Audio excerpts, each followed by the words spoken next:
Halo sahabat profesional, welcome to Connecting Time with Foster and Bridge Indonesia.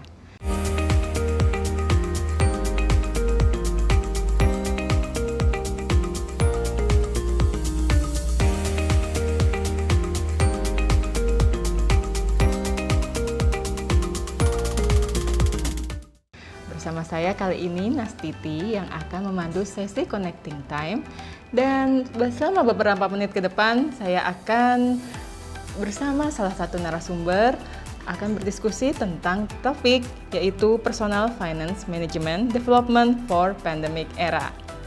Dan narasumber yang akan saya undang secara virtual kali ini adalah Bapak Daniel. Boleh kita tahu Pak, aktivitas kesibukan Bapak dan juga background profil Bapak apa saja? Silakan Pak. Kesibukan saya sekarang pertama adalah memanage keuangan perusahaan, tentunya yaitu day to day, terus kemudian juga melakukan, karena kami bergerak di bidang social business dan juga education, jadi saya sekarang fokusnya adalah mengelola keuangan untuk social business dan juga bidang-bidang pendidikan dan pelatihan. Nah, kesibukan lainnya adalah juga ada konsultasi-konsultasi yang saya berikan atau advice untuk kegiatan lainnya, dan juga sekarang juga sedang sambil belajar lagi untuk mengasah skill saya mengambil S3 di salah satu perguruan tinggi swasta dengan konsentrasi hukum bisnis atau business law. Mengenai background saya konsisten di bidang keuangan. Jadi selama kurang lebih 21 tahun saya mengelola keuangan di berbagai macam perusahaan. So far sudah, kalau saya hitung-hitung sudah ada sekitar 11 sampai 12 perusahaan yang sudah saya bergabung di sana. Ini yang sekarang berarti lembaga yang ke-12. Dan saya dipercaya untuk mengelola pendanaan yang bersifat social business, dan juga untuk kegiatan yang sifatnya berkaitan dengan pendidikan dan pelatihan profesional.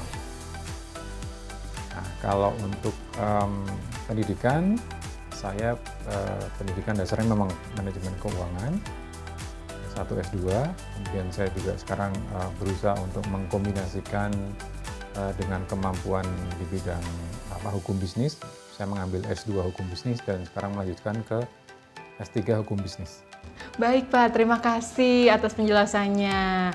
Langsung aja kita masuk ke topiknya Pak ya, ke pertanyaan-pertanyaan tentang Personal Finance Management Development for Pandemic Era.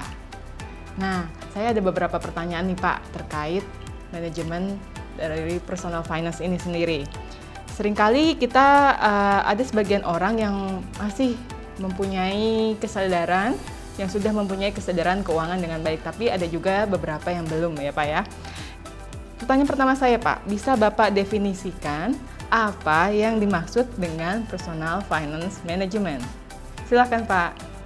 Jadi yang dimaksud dengan personal finance management itu adalah semacam seni atau ilmu dalam mengelola keuangan dalam level personal atau pribadi, atau khususnya juga dalam lingkup keuangan keluarga. Nah, sebenarnya ini tidak jauh berbeda dengan prinsip pengelolaan keuangan di level yang lebih besar, baik itu korporasi, lembaga maupun negara. Namun dalam skala yang paling basic, itu adalah di level personal dan pribadi, itulah personal finance management. Oke, baik Pak. Selanjutnya nih Pak, saya mau bertanya, mengapa kita lebih baik mengerti atau memahami tentang adanya personal finance management dan apa fungsinya Pak? Karena adanya keterbatasan sumber daya, khususnya adalah uang. Dalam hal ini, karena ini adalah personal finance management, berarti ini adalah uang. Nah, sementara kebutuhan hidup kita sebagai manusia tidak terbatas sifatnya. Ini juga tidak melihat apa kita memiliki kekayaan 1 juta rupiah, 10 juta rupiah, ataupun 10 miliar rupiah. Sama saja, tetap memerlukan kemampuan pengelolaan finansial. Nah, Ditambah dengan situasi saat ini yang masuk dalam situasi kalau para pemirsa bisa melihat, kita pernah mendengarkan yang namanya VUCA ya, atau VUCA, atau volatile, kemudian ada uncertainty, complexity, dan juga ambiguity. Nah, itu apa sih sebenarnya? Nah, saya akan jelaskan sedikit situasi apa yang sedang kita hadapi bersama dalam situasi pandemik ini, karena ini situasi yang sangat kompleks, disebutkan juga dalam VUCA tadi. Satu adalah volatile. Kenapa itu? Yaitu dynamic. Situasinya sangat dinamis, perubahan yang sangat cepat, jadi tidak ada yang namanya kondisi status quo atau statis. Tapi sifatnya adalah perubahan yang sangat intens, itu terjadi sangat cepat. Kemudian ada sifat uncertainty atau ketidakpastian. Kita akan mengalami kesulitan memprediksi sesuatu karena situasinya sangat cepat berubah. Jadi berkaitan ya antara volatile sama uncertainty ini. Kemudian yang ketiga adalah C, yaitu complexity. Permasalahan yang sangat rumit yang muncul dalam lintas sektoral, kemudian itu saling mempengaruhi satu sama lain sehingga seperti benang kusut kalau kita bilang, menyelesaikan satu masalah akan menimbulkan masalah yang lain. Kemudian situasinya menjadi berkembang sehingga menjadi bola salju, tidak akan pernah selesai. Nah, ini dibutuhkan suatu penyelesaian yang sifatnya komprehensif dan lintas bidang.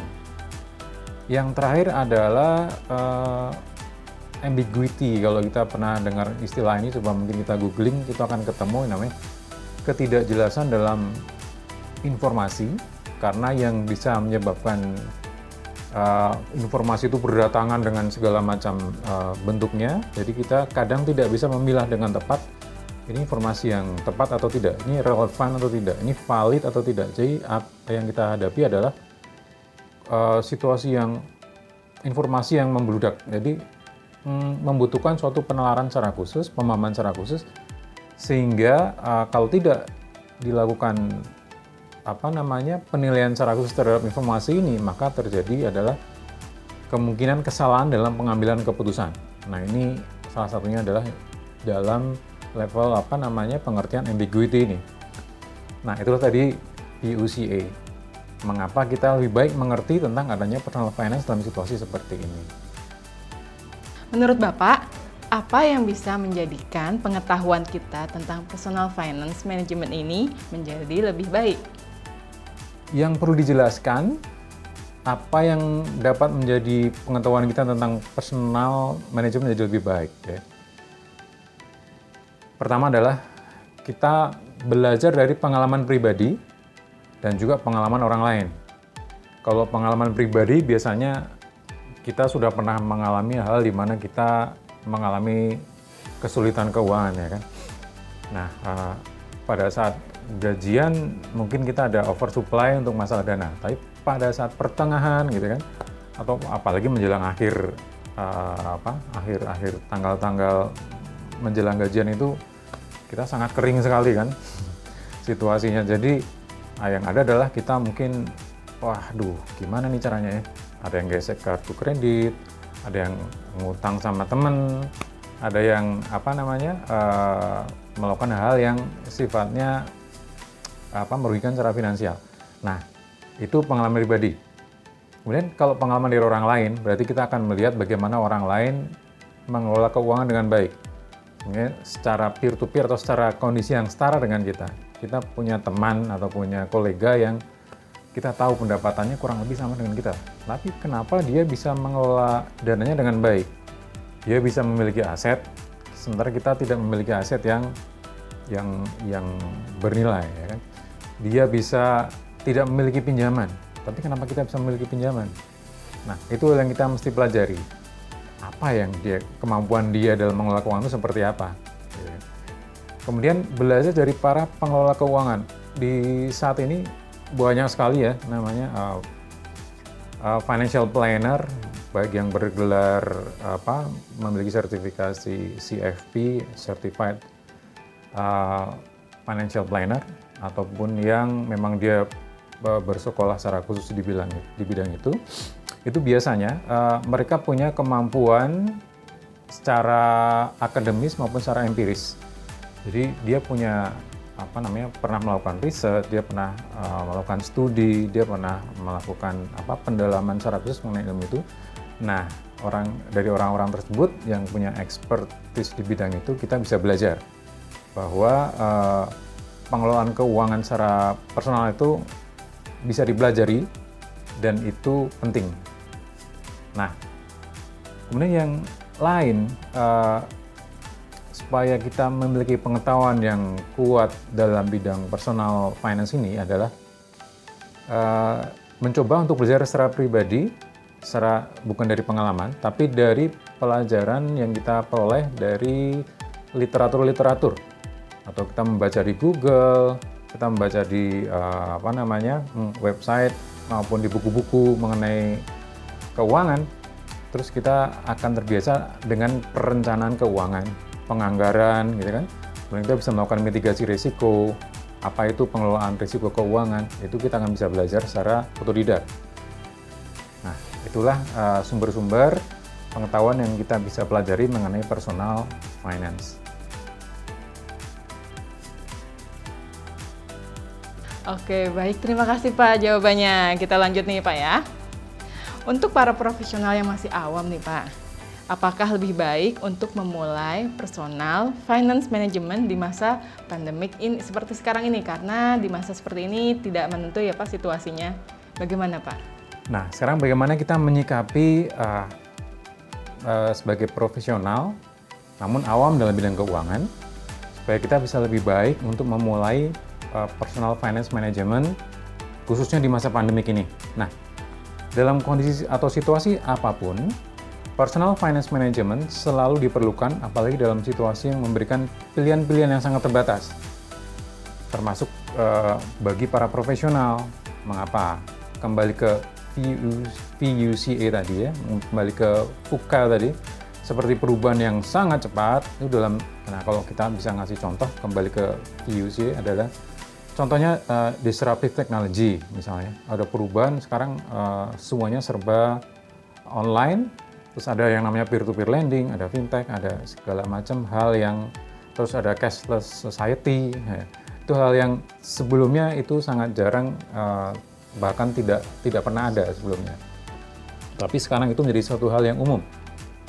Ya kan? Kemudian ada penggunaan Bitcoin atau cryptocurrency yang sekarang sudah menjamur dan menjadi salah satu media investasi atau instrumen investasi yang dicari. Itu juga bagian dari disruptive technology. Selain perkembangan dalam, kalau kita pernah dengar yang sekarang revolusi industri 4.0. Revolusi industri 4.0. Itu semuanya juga tergantung dengan perkembangan teknologi yang sangat canggih. Itu adalah perubahan yang sangat cepat, karena beberapa tahun yang lalu atau bahkan 3 tahun yang lalu itu belum secepat ini. Hanya sekarang melambat karena ada situasi pandemi. Jadi mungkin itu adalah bagian yang kita perlu cermati.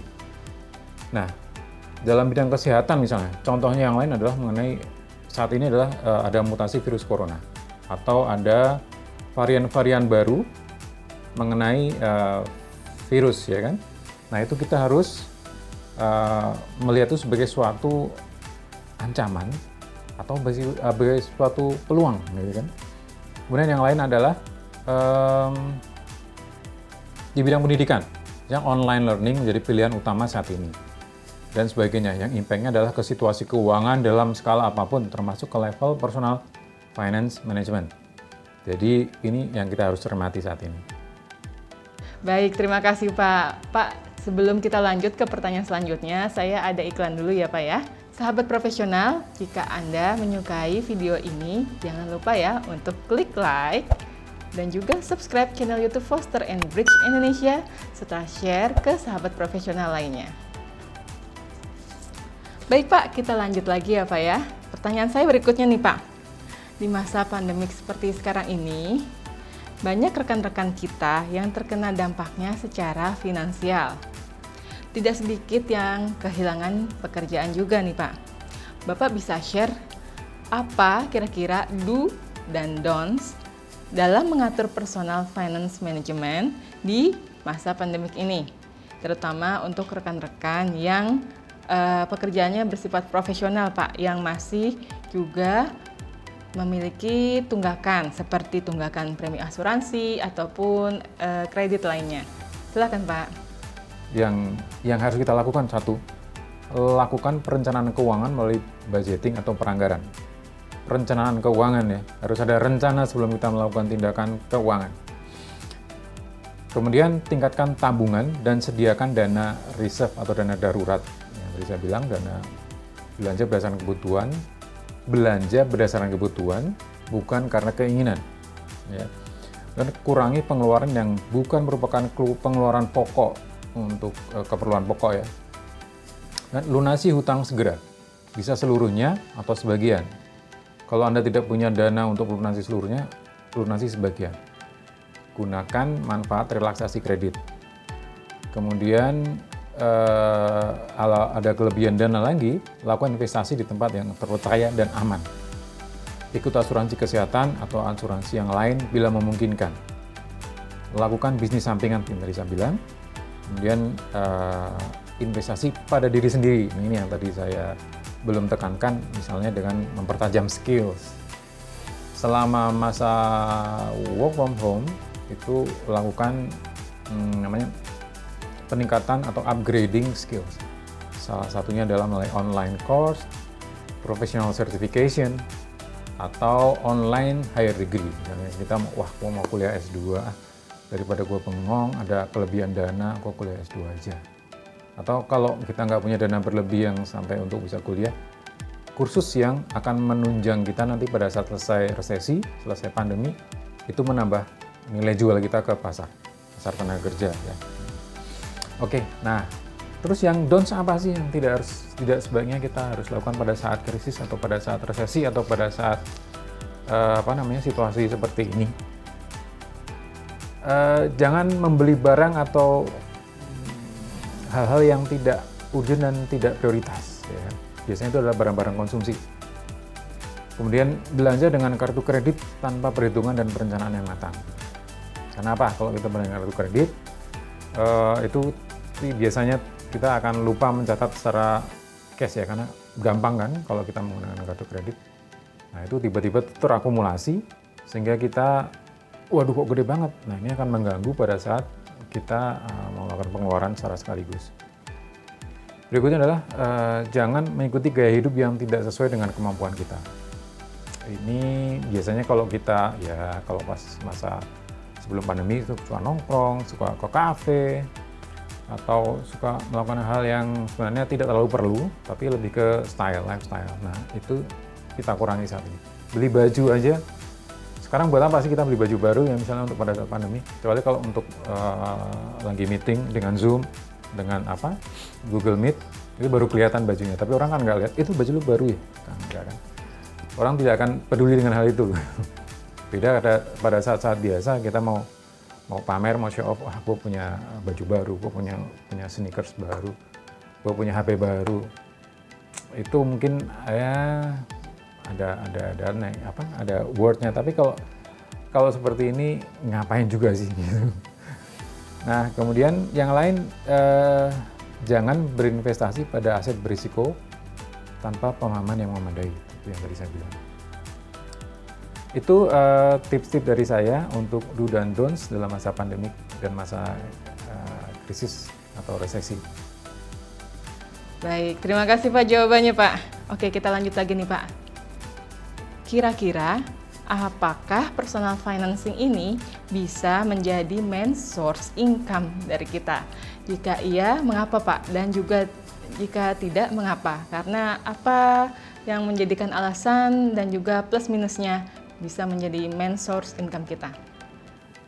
Bagaimana berkaitan dengan definisi tadi ya dari personal finance dari saya yang saya sebutkan tadi, bahwa personal finance akan membantu kita memaksimalkan sumber daya, khususnya adalah sumber dana atau uang yang ada melalui efisiensi biaya dan optimalisasi alokasi dana dalam bentuk investasi dan aset produktif. Nah, Kalau kita berhasil mengelola personal finance ini, maka dengan proses ini akan diperoleh kelebihan dana baru.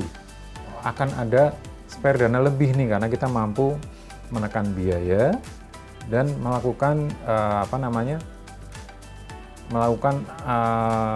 pencarian sumber-sumber pendapatan baru. Otomatis akan menambah kan dari efisiensi dan dari pendapatan baru. Jadi kita akan ada tambahan dana atau excess of fund.